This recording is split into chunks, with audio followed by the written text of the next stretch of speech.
अभी क्या हुआ, अभी पूरा वीडियो रिकॉर्ड हो गया, उसके बाद कॉल मतलब रिकॉर्डिंग ही ख़त्म हो गया। तो यहाँ पे हम देखते हैं, शायद फिर से इसको मैं बता देता हूँ कि लाइन जो है ना ट्राई सेक्शन में डिवाइड करता है। कितने ट्राई सेक्शन में डिवाइड करता है। तो हम ए और बी जो है एक लाइन है, इसमें पी और क्यू जो है एक सेक्शन हो गया, हमने पॉइंट ले लिया है वहाँ पे जो कि डिवाइड करता है। तो अगर हम इस पॉइंट की वैल्यू ले लेते हैं, देखो यहाँ पे रेशियो जो है अनुपात हमारा क्या हो जाएगा, P divide the line A Q और Q जो डिवाइड करता है P क्यू को डिवाइड करता है। ठीक है, तो अलग अलग जो है डिवीजन है। तो हम एक बार हम P की, अगर P पॉइंट P का हमें सेक्शन का फॉर्मूला से निकालना है तो उसका रेशियो क्या हो जाएगा 1:2, यानी कि M1 हो गया या M2 हो गया। इधर मैंने यहाँ पे लिख दिया M1 M2।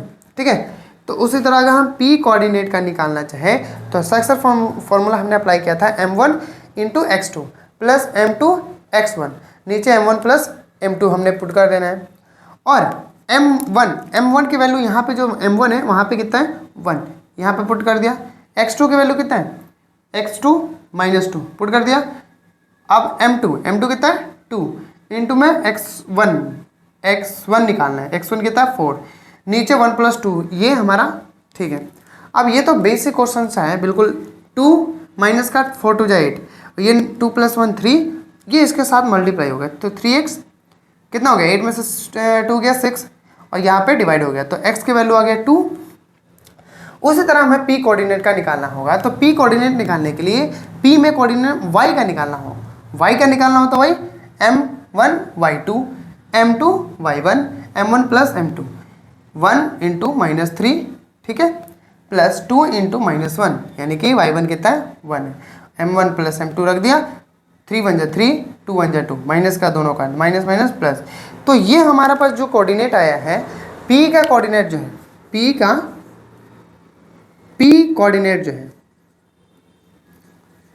कोऑर्डिनेट जो आया है हमारे पास, वैल्यू हम लिख लेते हैं। ये है हमारा 2 है -5/3 है, 2 और -5/3 इसका। अच्छा, अगला हम जब निकालेंगे इसको तो हम पॉइंट को यही लेंगे, ए और बी से ही सॉल्व करने वाले। ठीक है, तो इसको एक बार लिख लो और अब मैं इसको इरेज करने वाला हूँ। ठीक है, तो ये आवाज़ आ रहा है पता नहीं किधर से, इसको हम इरेज कर देते हैं। सिर्फ हमें कहाँ इरेज करना है, इस वाले वैल्यू को इरेज कर देना है। ठीक है, p का कोऑर्डिनेट है ये हमारे पास, ये हमने इरेज कर दिया, इसको इरेज कर दिया। अब हम पॉइंट q का निकालने वाले हैं, point q this one. Same formula वही है q के लिए, q में x कोऑर्डिनेट के लिए। ठीक है, q में x कोऑर्डिनेट के लिए सेक्शन फॉर्मूला है। तो यानी कि x के लिए यहाँ रखेंगे m1 x2 plus m2 x1 upon में m1 + m2। अच्छा, कुछ बच्चे कंफ्यूज हो जाते हैं कि जब पहले मैं m रखूँ तो यहाँ पे क्या रखूँ, अगर कहीं गलती हो जाए कि m2 यहाँ रख दूँ तो यहाँ। तो ध्यान देने वाली बात क्या है, m1 अगर हम रख रहे हैं तो ये 2 रखेंगे, यानी कि फर्स्ट पार्ट रखें तो इसको सेकंड पार्ट, इसका सेकंड पार्ट तो इसका फर्स्ट पार्ट। इसी तरह q का y कोऑर्डिनेट, क्या y कोऑर्डिनेट का वैल्यू हम रखने वाले हैं। ठीक है, तो p में y कोऑर्डिनेट हमारे पास क्या हो जाएगा, यहाँ पे पुट करते हैं m2 y1 m1, देखो यहाँ गलती हो गई ना, y2 ही रखना पड़ेगा, ये रहा m1 + m2। अगर मैं यहाँ पे 2 रख रहा हूँ तो ये भी 2 रखना पड़ेगा, ये 1 रख रहा हूँ तो एक मिनट, ये 1 है तो ये 2 एक्सचेंज होना चाहिए। अगर 2 है तो ये 1 होगा, ये 1 होगा तो ये 2 होगा। तो यहाँ पे हमने y रख दिया। अब पुटिंग द वैल्यू, m1 कितना है हमारा, इस तरह से 2 है, 2 × x2 कितना है x2 - 2 प्लस m2 कितना है 1 है, x1 कितना है x1 4 है, नीचे 1 2 + 1 2 + 1 तो x हो जाएगा, ये कितना हो जाएगा -4, ये 4 ये 3। ठीक है, इसको इससे मल्टीप्लाई कर देते हैं तो 3x ये हो गया 0, तो x की वैल्यू 0/3, तो x की वैल्यू 0, x की वैल्यू क्या हो गया 0 आ गया।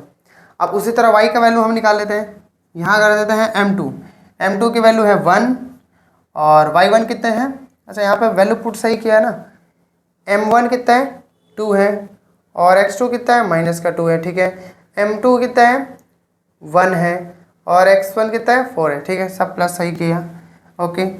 m2 कितना है, m2 1 है और y1 कितना है -1 है, प्लस m1 कितना है 2 है, y2 कितना है -3 है और इधर 2 + 1 ये y है, तो इधर हो जाएगा 3y है ना, इन दोनों को प्लस करेंगे तो 3y, इधर कितना हो जाएगा -1 और ये -6 अपन में कुछ नहीं, इधर तो हमने प्लस कर ही दिया, इसको इधर भेज दिया है, इन दोनों को प्लस करके इसको इधर से मल्टीप्लाई कर दिया, 3y माइनस प्लस 7, y की वैल्यू -7/3 तो q कोऑर्डिनेट है जो हमारा आ गया, पॉइंट q का वैल्यू जो है 0 है और -7/3 है। बस एकदम बिल्कुल आसान क्वेश्चन था, यहाँ तक हो गया। अब क्वेश्चन आगे तरफ चलते हैं, क्वेश्चन कौन सा था आगे एक बार देख लेते हैं। क्वेश्चन नंबर अब 8 की तरफ चलते हैं, जो कि रोम्बस है, वो भी बहुत आसान है, ठीक है, यहाँ तक इसको उतार लो। पहला क्वेश्चन जो है यहाँ पे, find the area of the rhombus if its vertices are this and this and this. Vertex दे रखा है, टेक इन ऑर्डर में सबको दे रखा है, एक ऑर्डर में रोम्बस ले लो, उसको बना दो। तो इसको हमें क्या कर सकते हैं, अगर हम दोनों का डिस्टेंस निकाल दें, ठीक है, और चलो इसको लिख लो पहले एक बार, फिर हम आगे करते हैं।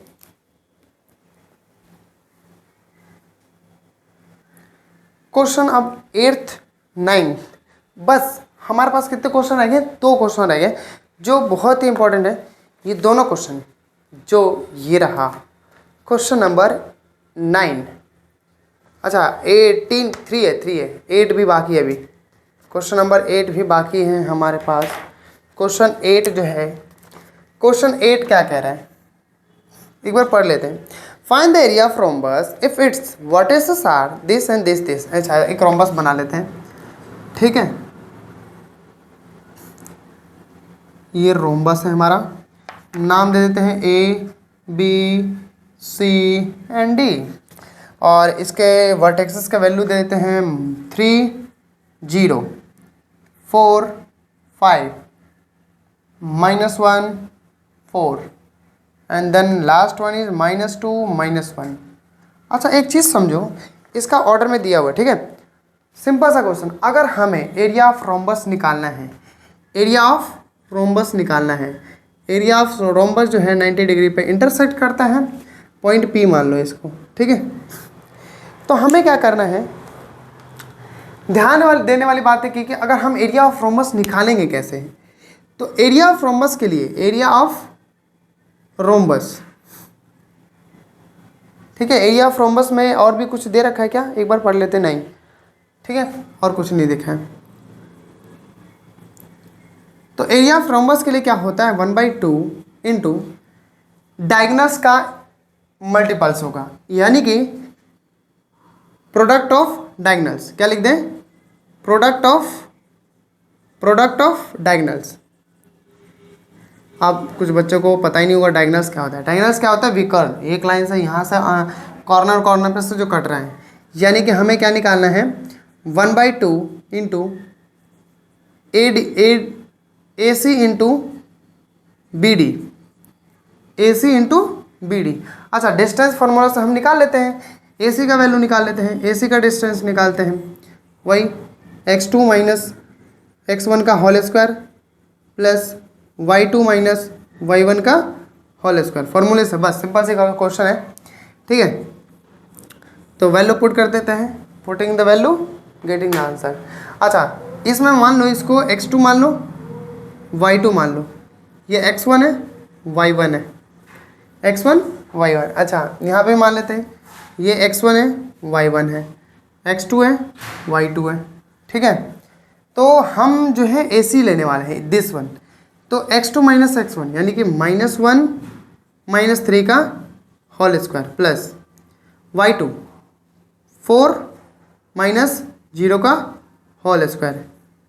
ठीक है, अच्छा ये कितना हो गया, माइनस माइनस प्लस -4 का होल स्क्वायर, ये कितना हो गया 0 का होल स्क्वायर।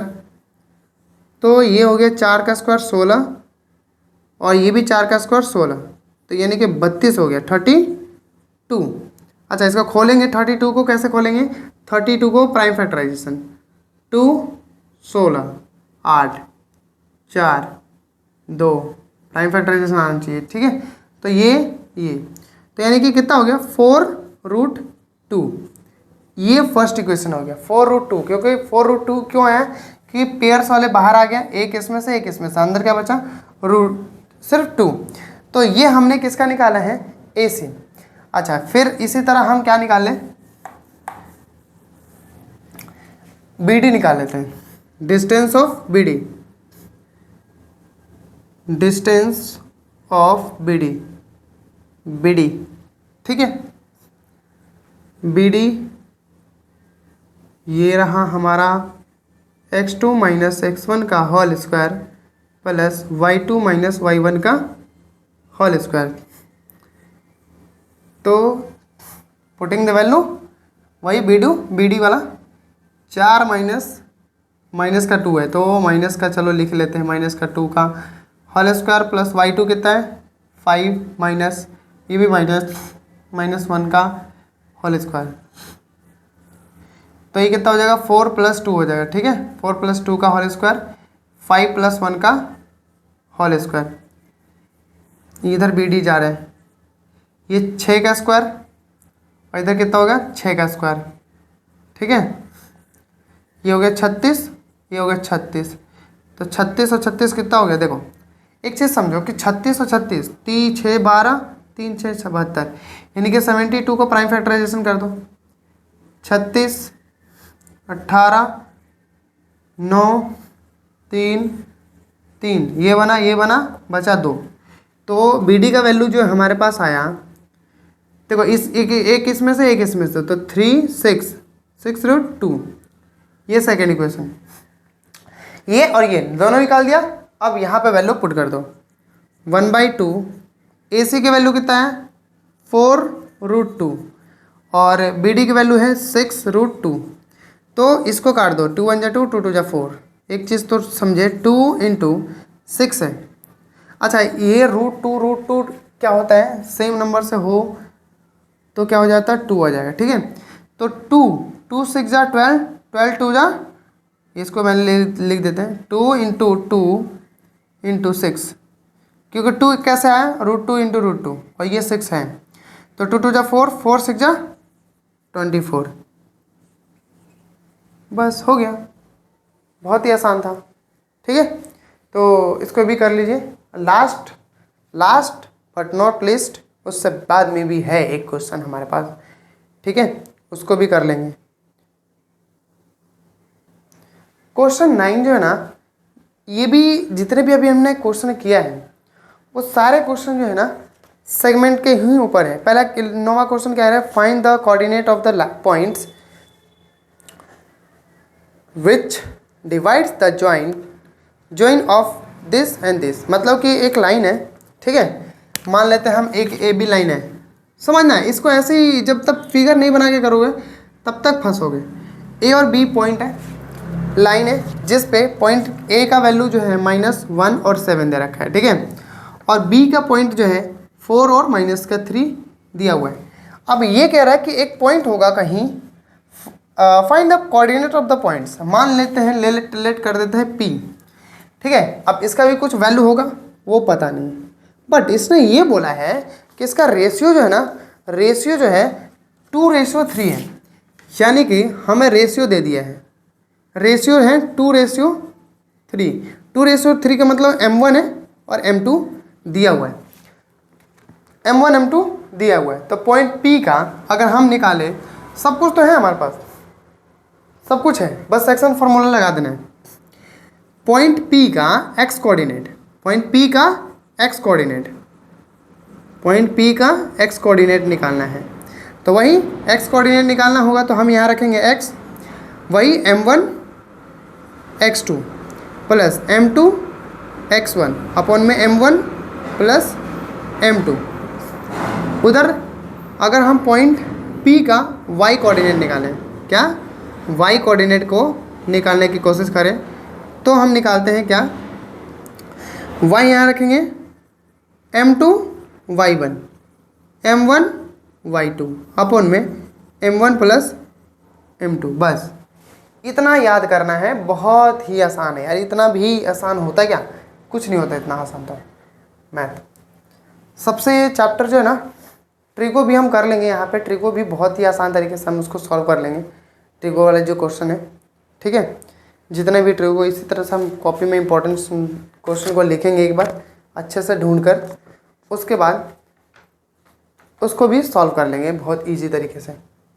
फिर उसके बाद छूना ही, अगर एनसीईआरटी में नहीं भी छूते हो, इसको बार बार कर लेते हो आप तो इनफ है बहुत। उसके बाद एक और काम करना है क्या, ओसवाल या एग्जाम्पलर, उसको भी सॉल्व करना है साथ साथ में, ओसवाल और एग्जाम्पलर को भी साथ साथ में लेके चलना है, ठीक है। तो चलते हैं, m1 है 2, मल्टीप्लाई करेंगे x2 से, x2 अच्छा मान लेते हैं ये x1 y1 x2 y2, ये पहले मान लिया करो x1 y1। x2 कितना है तो ये रहा 4, m2 कितना है 3, x1 कितना है -1, m1 प्लस m2 2 प्लस 3, तो ये इधर x है तो ये कितना हो गया 8 माइनस का 3 to 5, तो ये ऊपर में 5 अपन में 5, ये कट गया, x की वैल्यू कितना आ गया 1।